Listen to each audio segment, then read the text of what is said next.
Wrapping up last week's game, again, just certainly proud of the way our guys competed on defense. It was great to see our guys go out there and take a game plan and execute it so well for the first half. Disappointing that we did not finish executing it in the second half, and again allowed the team to run the football against us more than we should. I thought our special teams really stepped up and made some big plays, which allowed us to stay in the game. And at times they moved the ball on offense, but it was just too inconsistent. And we did a lot of things right, but at the end of the day, you got to execute in the fourth quarter and find a way to win that game, and we didn't do it. And like I said last week, the timing of the game is you have to look forward and move on. We're excited to do that. We have an excellent Temple team coming in here this Saturday. They're extremely physical on both sides of the line of scrimmage. If anybody in our conference has a dominating defense, it's Temple. They're giving up less than 10 points a game. They're the #1 defense in the conference. I believe they're 5th in the country. They're extremely well coached, and they have good players. And that combination is always very difficult to go against. Offensively, they have a very clear-cut philosophy that they're going to be physical up front. They're going to play lots of tight ends. They've got 2 excellent backs, and they're going to pound the football, which I'm sure we'll see a lot of this week.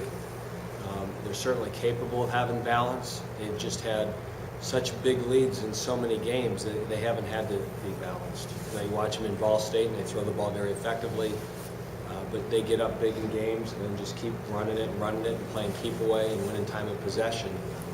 That there's a lot of times they have no reason or need to throw the football. And from what I've seen on film, they're certainly capable of it if they need to. And to top it all off, they're excellent on special teams. I think all 4 of their units are either 1, 2, or 3 in the conference. So they probably have the most impressive win in the league this year with their win over Maryland. And they on film look like an automatic BCS level team. I mean, just in terms of their size, their physicality. It's a group that plays very hard with great passion, and they're a very experienced team. I believe they start 14, 15 seniors, so that's 2 weeks in a row that we probably face the 2 most experienced teams in the league in back-to-back weeks. So it's going to be a great challenge for our guys, but again, I think we've shown the ability that we can step up and play with some of the better teams in the league. We just need to do it more consistently and find a way to win this game.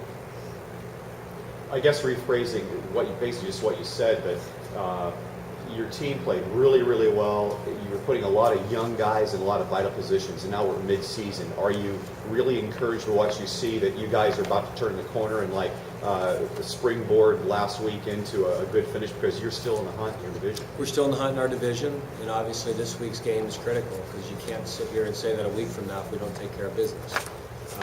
We certainly have young players that are getting better and improving. And I think the challenge when you have a young football team, we played, I think, 10 or 11 different freshmen on defense last week. At times on the field, we had Zach Golden, a true freshman, Hunter Maynard, a true freshman, Charlie Walker, a redshirt freshman, DJ Lynch, a redshirt freshman, Judaji Barima. I can go on and on. Daryl Hunter, a true freshman, started at corner. And Vaughn McCoy and Rylan Ward and Brian Sutton, it goes on and on and on. But that's who we have, and that's who we're going to play with. And we've got to get those guys to do it consistently. And I think Rylan Ward is a great example of, 2 weeks ago at Western Michigan, played poorly. And then last week had a great week of practice, was really focused, and he played his butt off last week. He played, last week he looked like a Division I future all-conference safety. Now we got to get him and all those other guys to do it 2 weeks in a row. And I think that is the challenge of a young football team, is to keep the plane going up and not play well 1 week and drop the next. And that is the challenge of coaching any team, is just to get a group every single week to practice consistently and bring their A game. And the really good teams can do it, and the special teams do it at a high level. And that's our expectation of our team, is that we do that. Coach, this is the third game of a stretch of 3 guys coming into this stretch, you obviously wanted to win as many of those as possible. How, you kind of touched on it, but how important is this game right here as far as trying to get a win against those top Well, teams? in terms of our goals as a program and for this team, it's huge. I mean, really, in terms of what our goals as a program are, which is to win the MAC East and be in Detroit and win the MAC, this is bigger than the last two in terms of that goal, because this is an Eastern Conference team. This is the team right now that has one loss in the MAC, and you know, certainly Miami has one loss, but their loss came to us. You know, in a lot of ways, the winner of this game controls their destiny in the MAC East. So, you know, again, and obviously that Miami is still a factor in there too, because they only have one loss. But you know, this game in our mind is a championship football game. And you know, I think I might have said it before, but every year there's a point in the season that if you're going to reach what your goals are, it's must win. And if this team is going to reach its primary goal of winning the MAC, this is a must-win game for us. Dave, in terms of stopping a 3-game losing streak, getting everybody's mind back towards winning and things like that, does that make this a must-win game in that sense as well? Well, I think it's, you know, you want to win every week. And again, it's probably coach speak, but you talk about that 24-hour rule, so you know, we try not to have a hangover effect from a win, and we try not to have a hangover effect from a loss. Now, is that real? Probably not. I think there's no question you win a game, and there's a little bit more juice and bouncing around. But the thing that I keep impressing on this football team is that we're close. Okay, we are close, and the only way that we're going to turn the corner is if guys keep working and keep selling out. And you know, just it's interesting. You talk to the players, and you know, after the game, you know, there was tremendous disappointment. It was a very quiet locker room. It was very quiet Monday. You know, it looked like a group that had invested a lot. And I talked to one of our older players, and they said, you know, the tough thing about the loss, coach, is we did everything that you guys asked. You know, that we had a great week of practice. We watched more film and prepared probably as hard as we've ever prepared, and certainly prepared this year. And to do all that, still come up short. And to me, that's football. You need to do that every week. Doing those things gives you a chance. If we hadn't have done all those things right, we wouldn't have even been in a position to win that game. You know, and that's a challenge. Is okay, you did everything right, you sold out, and now come back and do it again. And that's what the good football teams do. That's what good programs do, and that's what mentally tough people do. And that right now with our football team is the biggest challenge.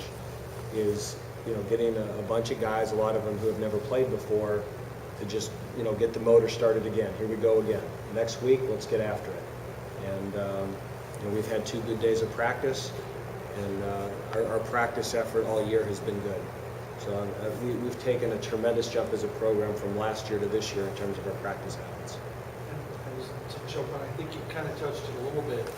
With the youth of this squad, doesn't that make that harder to say, you know, this is the investment we need to make every Yeah, but you keep driving that message home, and you know, even though we're young and we don't have a lot of seniors who start or a lot of seniors who play, the ones that do have been awesome this year. I mean, guys like Ben Boychuk and Ray Hudson and Kevin Moore, and I mean, those guys.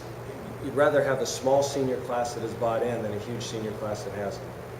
And I'm very appreciative of our seniors this year. You know, it was a lot like 2 years ago. There was a good group of people that bought in, and these guys have really done a good job of creating a good chemistry in our locker room and help create a pace and a tempo of practice. And he said, all I can do is judge it on how we practice, and I like the way we practice. So, and again, I like our football team, and I don't think we're far away, but we're not there yet, and we'll keep pushing until we get there. You mentioned running attack for the 3rd or 4th straight week. Now you'll see that. How does Temple's rushing attack differ from, let's say, Toledo and or Western? Well, I think Western and last week, and then West Virginia, you know, they're very much spread offenses that run when you give them the run. these guys don't look to give you anything, they're gonna take it. They're gonna put, four senior offensive linemen and a junior offensive lineman that average about 320. They're gonna play with 2 or 3 tight ends, and they are just gonna try to maul you and mash you and knock you off the football. And, I told our defense, we always talk about putting guys in the box. At this game, we can put 11 guys in the box, the guy that sells popcorn, the guy that sells pizza, and half the band, they're still gonna run. So this is a game that, they're going to challenge your manhood, and they're going to come downhill at you. And they feel very good about their tailbacks and their collection of skill, that they're going to come down and they're going to run the ball downhill. And if you have a free hitter, they say, that's fine, go ahead and tackle us. And that's the challenge this week. Is this is the most physical offense that we've faced all year. There is not a comparison all year in terms of a group that's going to come downhill at you with the style of football that they play. And I think it's very indicative of their head coach. And he certainly has a reputation of being an outstanding offensive line coach.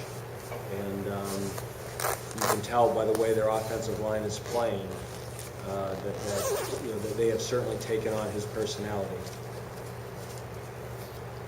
Is that, again, I'm not going to ask you to give away trade secrets, but does that change defense? Are you going to add more guys toward the line of scrimmage, if you could answer that? Or? Well, I think there's no question that you have to, but everybody has tried to do that to them. With some of the personnel groups that you line up in, that they line up in, but they do a great job. They create wide edges. They run a lot of different formations. They have unbalanced sets, and you can try to get an extra guy in there, but they are very creative in terms of how they try to account for that extra guy, so that they don't just let you do it. And they certainly, when they've had to throw the ball, they have a very effective play action game. And they have some skill at wide receiver. I mean, they have a guy, Joe Jones, who can go. And if he was in a passing offense, he might have caught 50, 60 balls by now. So it's not like they don't have players or they don't have talent. I mean, it's, Al Golden and his staff did a great job starting 5 years ago of building this thing. And now Steve Adazio and his staff, for his first year in the league, and new coaches have done a great job of just now taking this thing to a whole nother level. You've touched a little bit on their defense, Dave. Is there something in particular that has made their defense so stout the last 2 weeks? I mean, they're very good. I mean, again, they're a veteran group. Any time that you can rush the passer with 4 guys, they have the guy Robinson, who might be the best defensive end in the conference, so they can pressure you with 4. It's a very well thought out scheme. In general, they're going to outnumber the box, and they're going to outnumber you and try to force you to throw it. And they have very different ways of doing it, whether they play man-free, whether they zone blitz, whether they blitz a corner, whether they play what we call a bare front. But they have a clear philosophy that they're going to stop the run, try to get you in 3rd downs, and then bring every combination of blitz you've ever seen. So the defensive coordinator is a very respected coach who had been at Florida for a lot of years, and was a major reason for their success at Florida. And he's done a tremendous job at Temple. And it's simple, and lets the guys play fast, but there's enough change-ups with it that it keeps you off balance on offense. And at the end of the day, they have good players. That's on defense. There's a lot of different schemes, but at the end of the day, guys got to be able to penetrate, get off the blocks, make plays, cover people. And Temple has guys that can do that. And they've been, one of the premier defenses in the conference for the last 3 years. In the last 2 weeks, you've seen differences in terms of Toledo had a lot of seniors on defense, like 8 or 9 or something like that. Mm-hmm. This week, if I looked at Temple Wright, they have 8 or 9 seniors on offense.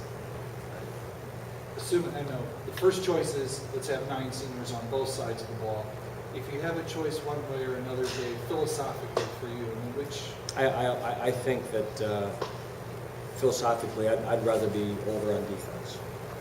Just because on defense, at any time, any player might be called on to make a play, where I think on offense that you maybe can hide people a little bit better, or, you know, if you're older in one spot and younger in another, you can emphasize an aspect of the offense. Whereas on defense, you need to have, I think it's much more difficult to become a really good defense than to become good. And not that either is easy, but on defense, to be a really good defense, it means you're capable of defending all different styles of offense.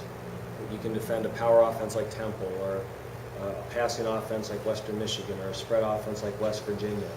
And you have the personnel that can account for all the matchups. Whereas, you know, in offense, if you don't have a lot of good receivers, but you're really good at tight end and running back, you can emphasize that part of it and not expose your weakness as much. Whereas on defense, through the course of the season, you're always going to have your weakness exposed at some point. And then once people find it, you know, do you have the ability to compensate for it? So I think that's, you know, becoming a dominating defense, I think is, you know, that's where having older, experienced players, you know, again, in a perfect world, you're experienced on both sides of the ball. You know, I certainly, you know, I look forward to the day that we start 16 seniors. You know, it's a nice luxury to have, and that's right now where Temple is in their program. You know, that they're experienced and good, and that's the ideal combination. But again, you know, you'd rather have good than experience, and in the perfect world, you have both. Anything else for Coach? Thanks, Coach. All right.